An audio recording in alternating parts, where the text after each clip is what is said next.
dengan NIM F13124097. Saya merupakan mahasiswa dari Universitas Tadulako dengan prodi S1 Teknik Lingkungan. Baik, di sini saya akan memaparkan materi kimia dasar yang berjudul stabilitas inti. Apa itu stabilitas inti? Penjelasan sederhananya, setiap atom punya inti yang berisi proton dan neutron. Inti yang stabil artinya tidak mudah berubah atau pecah.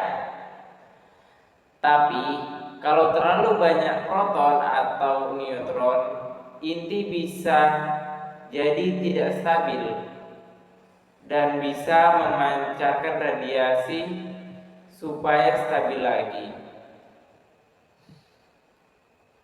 Kedua, apa itu?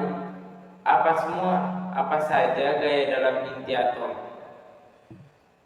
Dalam inti atom ada dua gaya utama. Gaya tolak antara proton, maksudnya karena sama-sama bermuatan positif, akhirnya saling tolak-menolak. Yang kedua itu gaya tarik kuat antara proton dan neutron yang disebut gaya nuklir kuat. Jadi misal antara negatif dan positif itu saling tarik-menarik. Inti bisa stabil kalau gaya tariknya cukup kuat untuk menahan gaya tolak antar proton. Rasio neutron dan proton itu juga gunanya untuk menstabilkan jumlah neutron dan proton, sehingga proton dan neutron harus seimbang. Unsur ringan maksudnya neutron sama dengan proton, jadi harus sama banyaknya. Unsur berat, neutron harus lebih banyak dari proton, misalnya helium 2, proton 2. Nah, sehingga jadinya stabil. Berbeda ketika salah satunya tinggi, misalnya protonnya lebih tinggi, maka itu tidak akan stabil. Selanjutnya uranium 92, proton 146 juga stabil karena rasionya yang tepat. Jadi ada juga yang jumlahnya tidak sama tapi saling daya tariknya itu kuat sehingga stabil atomnya.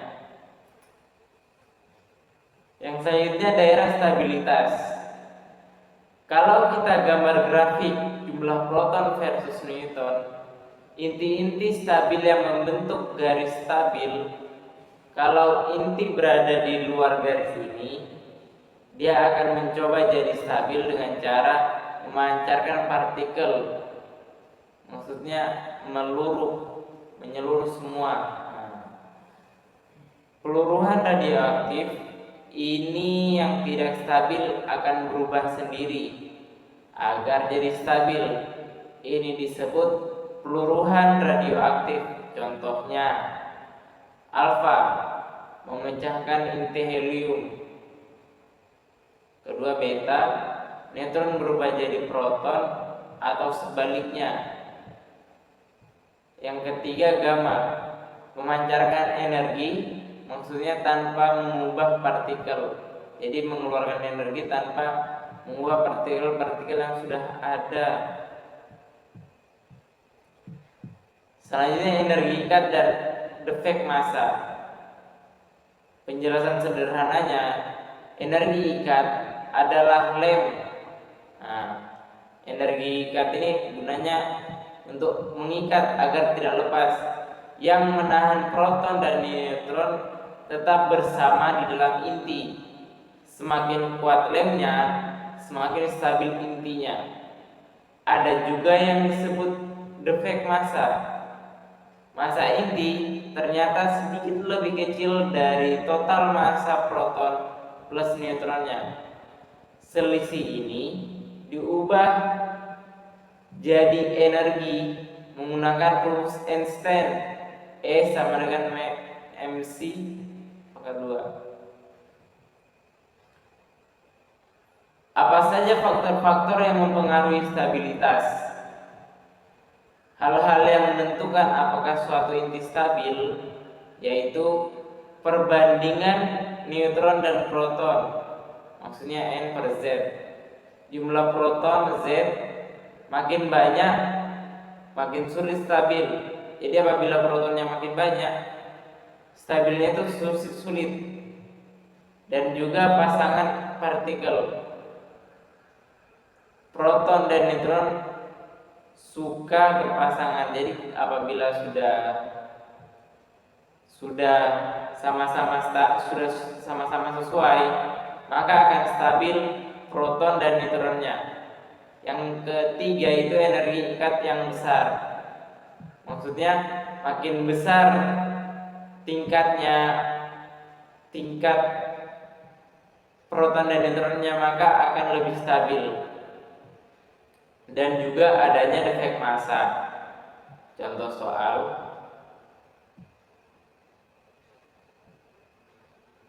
karbon 12, maksudnya itu apabila ada 6 proton dan 6 neutron itu sama dengan stabil. Jadi karbonnya itu kan berjumlah 12. Apabila 6 proton dan 6 neutron tergabung, sehingga karbonnya menjadi stabil.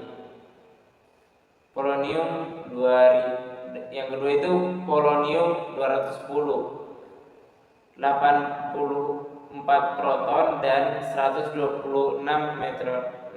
neutron. Jadinya itu stabil karena rasio terlalu besar.